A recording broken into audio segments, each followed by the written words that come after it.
Adam nə deyəcəyini bilmir. Elə qəşəngdə bilirəm. Bilirsən niyə belə cavab verirlər?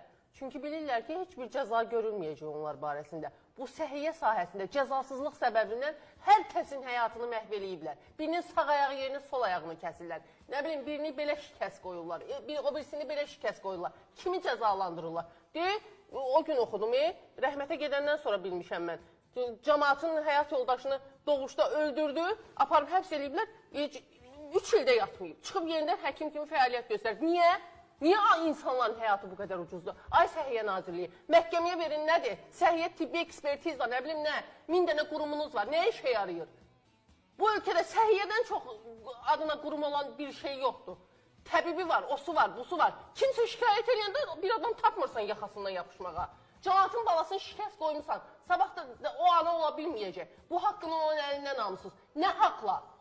Kim cavab verəcək? Bunun məsuliyyətini kim daşıyır? Bu qədər bəsitdir hər şey.